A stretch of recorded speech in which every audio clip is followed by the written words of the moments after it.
Vishal from SV Entertainers. Mohammad Rafi साहब एक ऐसे महान हस्ती जिनके बारे में बोलना सूरज को दिया दिखाने के बराबर होगा। और मैं कुछ दिनों से इतना हताश हूँ कि जो इतनी कंट्रोवर्सी चल रही है, सुनने में आया है कि एक फ़िल्म जो मैं उत्साहित था देखने के लिए, लेकिन ये सुनने के बाद करोड़ों संगीत प्रेमियों, जितने भी म्यूज़िक लवर्स हुए हैं, जो अपना अपना उनको मानते हैं, रफ़ी साहब को, उनके बारे में जितना भी उनको पता है, जो उनको मानते हैं, जो उनके बारे में सीखते हैं, उनको पूछते हैं, उनके लिए गाना गाते हैं, शोज़ करते हैं, उनको और उनके लिए भाइयों की तरफ से मैं आज ये बोलने के लिए मजबूर हो गया हूँ।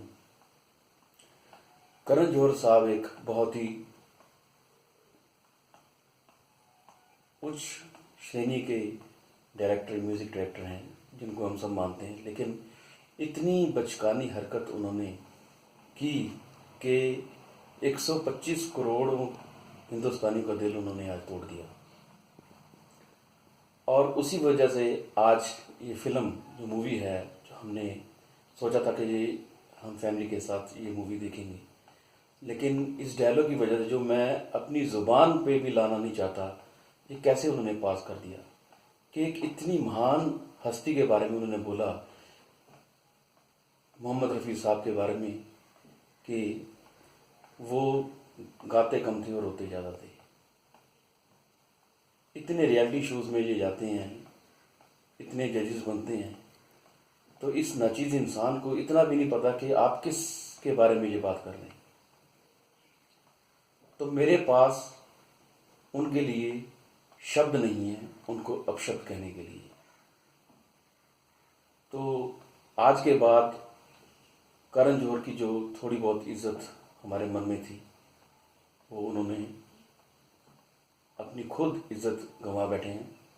लेकिन फिर भी हम यही कहना चाहूँगा अपने दोस्तों की तरफ से, जो भी रफ़ी साहब को मानते हैं या पूछते हैं, कि सोते हुए जागते हुए भी इंसान ऐसी शख्सियत के बारे में नहीं बोलता जो उन्होंने अनजाने में ये बोल बैठे। सबसे पहले उन्हें चाहिए था कि ये किस बेवकूफ़ ने ये स्क्रिप्ट में ये डायलॉग डाला, और उनको तुरंत उसको डिलीट करना चाहिए था। और किस अदाकारा के मुंह से ये उन्होंने ये डायलॉग गवाया, फरमाया।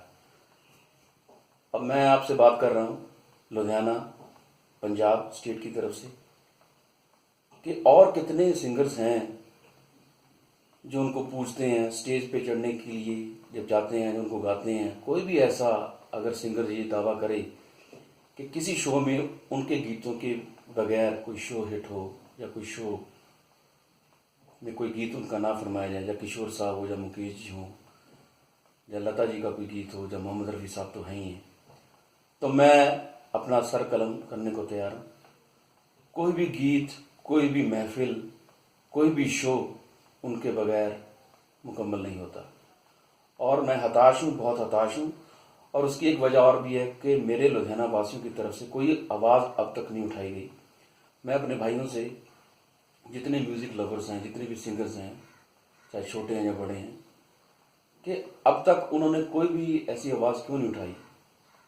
तो मेरे भाइयों, जागो। अगर आप सच्चे रफ़ी साहब भगत हो और किशोर भगत हो, जितने भी म्यूज़िक आप दिल से सुनते हो या मानते हो, तो ये आवाज़ उठाओ। और ऐसी निंदा, अपमानजनक बातें आगे से ना हो इन फ्यूचर में, तो इनके लिए आवाज़ हमें उठानी चाहिए, क्योंकि यही रॉयल्टी हम आज तक, हमारी रोज़ी रोटी का ये इतना खजाना छोड़ के ये जा चुके हैं। 7 पुश्तों तक भी अगर हम गाएं उनके नगमे, तो भी कम ना हो। बस यही कहना चाहूँगा मैं और अपने साथियों की तरफ से, कि संगीत को और भगवान को आप अगर दिल से पूजते हो, तो ऐसा इंसल्टेड वर्ड्स आप अपनी ज़ुबान से मत निकालो जिनकी दूर दूर तक कोई माफ़ी ना हो। जय हिंद।